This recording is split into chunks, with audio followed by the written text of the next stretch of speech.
Contract मरीज का next part है, तो चलिए स्टार्ट करते हैं। हमने पिछले पार्ट में देखा था कि मिस्टर एंड मिसेज मीन फोन पे बात कर रहे थे।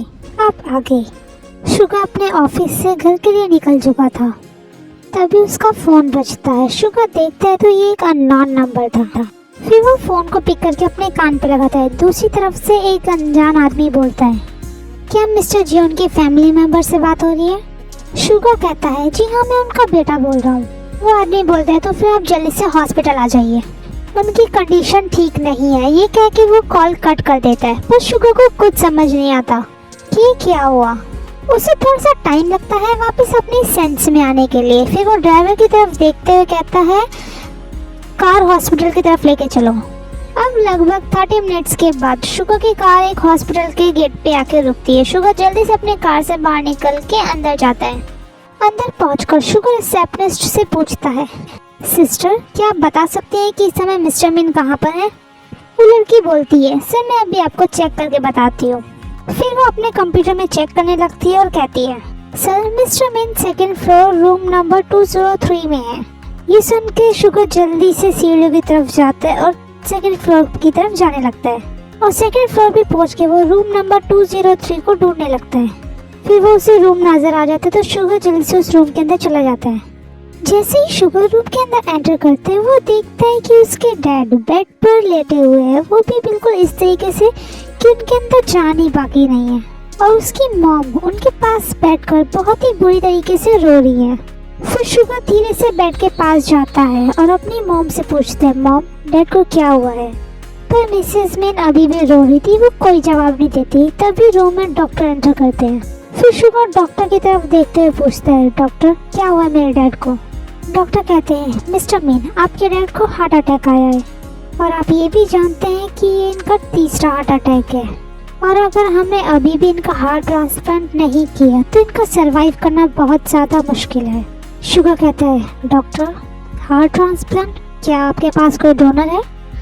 डॉक्टर कहते हैं, हाँ मिस्टर मीन, मैं आपको आज बताने ही वाला था कि हमें एक डोनर मिल गया है। शुगर कहता है, कौन है वो? मैं उनसे मिलना चाहता हूँ। डॉक्टर कहते हैं, मिस्टर मीन उनकी आज सुबह ही डेथ हो गई है पर उनकी फैमिली उनका हार्ट डोनेट करने के लिए मान गई है। शुगर कहते हैं, ठीक है, तो फिर आप किसका इंतजार कर रहे हैं? आप कब सर्जरी शुरू करने वाले हैं? इस पर डॉक्टर कहते हैं, मिस्टर मीन आज रात हमें इन्हें ऑब्जर्व करना होगा, तभी हम सर्जरी कर सकते हैं। इस पर शुगर कुछ नहीं कहता। फिर डॉक्टर वहाँ से चले जाते हैं। डॉक्टर के जाने के बाद शुगर अपनी मॉम के पास जाता है और उनके कंधे पे हाथ रखते हुए कहते हैं, मॉम आप चिंता मत कीजिए, डैड जल्दी ही ठीक हो जाएंगे। ये सुन के मिसेज मीन शुगर की तरफ देखती हैं और फिर उसे टाइटली हक करके रोने लगती हैं। शुगर भी उन्हें टाइटली हक करता है पर उसे समझ नहीं आ रहा था कि वो अपनी मॉम को काम डाउन कैसे करें। कुछ देर बाद शुगर बहुत कोशिशों के बाद अपनी मॉम को थोड़ा सा काम डाउन करने में कामयाब होता है। फिर वो मिसेज मीन के आंसू पोंछते हुए कहता है, मॉम अब आपको घर पे जाकर रेस्ट करना चाहिए, मैं डैड के पास हूँ यहाँ, आप चिंता मत कीजिए, नीचे ड्राइवर खड़ा है, वो आपको घर ले जाएगा। मैं इस पर मिसेज मीन कहती है, मैं कहीं नहीं जाऊँगी, मैं यही रहूँगी तुम्हारे डैड के पास। शुगर कहता है, पर मॉम आप बहुत ज़्यादा थकी हुई लग रही हैं, आपको घर पे जाकर रेस्ट करना चाहिए, यहाँ मैं हूँ ना डैड के पास। पर मिसेज मीन शुगर की कोई बात नहीं सुनती, हार कर शुगर को ही उनकी बात माननी पड़ती है। फिर ऐसे ही रात को कई बार कभी डॉक्टर कभी नर्सेज आके मिसेज मीन को चेक करके गए। ऐसे ही ये रात बीत जाती है।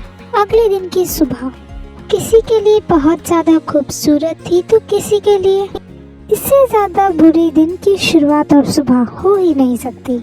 जिमिन के घर में जिमिन अपने बेड से उठती है और जल्दी से फ्रेश होकर किचन में जाके कुकिंग करने लगती है क्योंकि उसे अभी अपने भाई से मिलने जाना था। आर्मी, मैं जानती हूँ आपका क्या क्वेश्चन होगा कि जिमिन का भाई तो कोमा में है तो वो खाना कैसे खा सकता है। जिमिन का भाई तो कोमा में है पर जिमिन रोज टिफिन बना के अपने भाई के पास जाती है, वो तो खाना नहीं खा सकता पर जिमिन अपने भाई के पास बैठकर ही खाना खाती है। इससे उसे फील होता है कि वो अकेली नहीं है, उसके साथ कोई है क्योंकि उसका भाई उसका ओनली फैमिली मेंबर था। तो चलिए आर्मी, इसके साथ ही जिमिन का खाना भी बन के रेडी हो गया है। वो जल्दी से सारा खाना पैक करती है और ताला लगा के हॉस्पिटल के लिए निकल जाती है। अदर साइड हॉस्पिटल में डॉक्टर के केबिन। शुगर कहता है, डॉक्टर ती अब कब सर्जरी शुरू करने वाले हैं? जी हाँ आर्मी, ये हमारा डॉक्टर देते ही हैं। ते कहता है मिस्टर मैन, हम अभी 1 घंटे बाद सर्जरी स्टार्ट करेंगे, पर उससे पहले मैं आपसे एक बहुत ही इम्पोर्टेंट बात करना चाहता हूँ, इसीलिए मैंने आपको यहाँ बुलाया है। शुगर कहता है क्या बात करनी है आपको मुझे, क्या कुछ सीरियस है? ये कहता है जी हाँ मिस्टर मैन, बहुत सीरियस बात करनी है। शुगर कहता है कहिए डॉक्टर, आप क्या कहना चाहते हैं? ते कहता है मिस्टर मैन, जैसा कि आप जानते हैं कि आपके फादर का तीसरी बार हार्ट अटैक आया है, और आप ये भी जानते हैं कि सर्जरी में बहुत ज़्यादा रिस्क है। इसलिए मैं आपको कहना चाहता हूँ कि अगर आपके फादर की कोई लास्ट विश हो तो आप उसे पूरी करें, ताकि आपका बाद में कोई रिग्रेट ना हो। इस पर शुगर कहता है क्या लास्ट विश, ये आप क्या बोल रहे हैं डॉक्टर? मेरे फादर को कुछ नहीं होना चाहिए, ये आपकी रिस्पॉन्सिबिलिटी है। इस पे ते कहते हैं मिस्टर मैन, मैं आपको सिर्फ फैक्ट्स बता रहा हूँ, और आप जानते हैं कि रिस्क कितना ज़्यादा है। आपके फादर की बॉडी पहले से ही बहुत ज़्यादा वीक है, और उन्हें कल ही एक हार्ट अटैक आया है, और एक डॉक्टर होने के नाते आपको ये सब कुछ बताना मेरा फ़र्ज़ है। आगे आपकी मर्ज़ी है, आप माने ना माने। और अब आप यहाँ से जा सकते हैं, सर्जरी 1 घंटे बाद शुरू होगी। ये बोलने के बाद ते कुछ रिपोर्ट्स चेक करने लगता है, और शुगर वहाँ से बाहर आ जाता है। वो अपने फादर के रूम की तरफ जाते हुए सोचता है, मुझे पता है कि उनकी बॉडी वीक है और हार्ट सर्जरी बहुत ज़्यादा टफ होती है, पर मैं क्या करूँ इस वक्त, मुझे कुछ समझ नहीं आ रहा है। पर डैड मुझसे क्या चाहते हैं मैं तो ये भी नहीं जानता। ऐसे ही खुद की सोच में चलते चलते शुगर अपने डैड के रूम के पास पहुँच जाता है। तभी वो सुनता है कि उसके मॉम डैड कुछ बातें कर रहे हैं। ये सुन के शुगर वहीं दरवाजे पे रुक के बातें सुनने लगता है।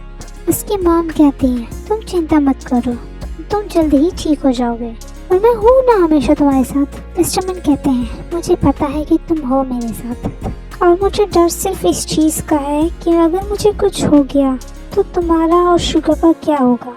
मिसेस मैन कहती है आप ऐसे कैसे बोल सकते हो, आपको कुछ नहीं होगा, मैंने कहा ना। मिस्टर मैन कहते हैं हाँ मैंने सुना तुमने क्या कहा, पर तुम और मैं दोनों ही जानते हैं कि मेरी बॉडी कितनी वीक है, और शायद ही मैं इस ऑपरेशन को हैंडल कर पाऊँ। हो सकता है कि मैं ऑपरेशन के बीच ही मेरी डेथ हो जाए। मिसेस मैन कहती है आप ऐसा मत बोलिए ना, अगर शुगर ने ये सब सुना ना तो वो बहुत ज़्यादा टूट जाएगा। मिस्टर मैन कहते हैं हाँ मैं जानता हूँ, तुम्हें पता है मेरी ना एक दिल्ली तमन्ना है। मिसेस मैन कहती हैं क्या? हाँ, अपने बेटे शुगर की धूमधाम से शादी होते हुए देखना चाहता हूँ, और उसके बच्चों को अपनी गोद में खिलाना चाहता हूँ, और चाहता हूँ कि वो हमेशा खुश रहे, उसके ज़िंदगी में मुस्कुराने की कोई वजह हो। एक अरसा हो गया मैंने अपने बेटे के चेहरे पे वो पुरानी वाली मुस्कुराहट नहीं देखी। मिसेस मैन कहती हैं हाँ मुझे मालूम है, मैं भी चाहती हूँ कि वो खुश रहे और किसी अच्छी सी लड़की से शादी करे, पर जब भी मैं उससे इस बारे में बात करने जाती हूँ तो वो हमेशा कुछ ना कुछ कह के बात टाल देता है। अपने मॉम डैड की ये सारी बातें शुगर सुन रहा था। शुगर सोचता है डॉक्टर ने उससे कहा था कि उसे अपने डैड की लास्ट विश पूरी करनी चाहिए, अगर उन्हें कुछ हो गया तो वो बाद में रिग्रेट करेगा, और डैड चाहते हैं कि मैं शादी कर लूँ। अगर मैंने उनसे कहा कि मेरी एक गर्लफ्रेंड है तो क्या वो हैप्पी होंगे? क्या उन्हें इससे खुशी मिलेगी? मैं हमेशा उन्हें खुश देखना चाहता हूँ, इसके लिए मैं कुछ भी कर सकता हूँ, चाहे इसके लिए मुझे किसी अनजान को अपनी ज़िंदगी में शामिल ही क्यों ना करना पड़े। ये सोचने के बाद शुगर रूम के अंदर एंटर करता है। उसके अंदर आते ही उसके मॉम डैड बातें करना बंद कर देते हैं, और मिस्टर मैन पूछते हैं शुगर डॉक्टर ने क्या कहा, ऑपरेशन कब शुरू होने वाला है?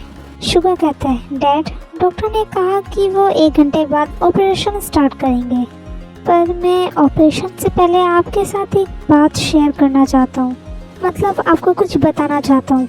मिस्टर मैन कहते हैं हाँ बोलो बेटा, क्या बताना चाहते हो तुम? शुगर कहता है डैड मॉम मेरी ना एक गर्लफ्रेंड है, और मैं उससे बहुत प्यार करता हूँ, और मैं उससे शादी करना चाहता हूँ। ये बात सुनने के बाद मिस्टर एंड मिसेस मैन एक दूसरे की तरफ देखने लगते हैं, और फिर कंफ्यूजन के साथ शुगर की तरफ, क्योंकि उन्हें कुछ समझ नहीं आ रहा था कि उनका बेटा ये सब कह क्या रहा है। मिसेस मैन कहती है शुगर ये तुम क्या बोल रहे हो, शादी हो गई ऐसे अचानक से, और तुमने क्या कहा तुम्हारी कोई गर्लफ्रेंड है, इसके बारे में हमें पहले कुछ क्यों नहीं पता था?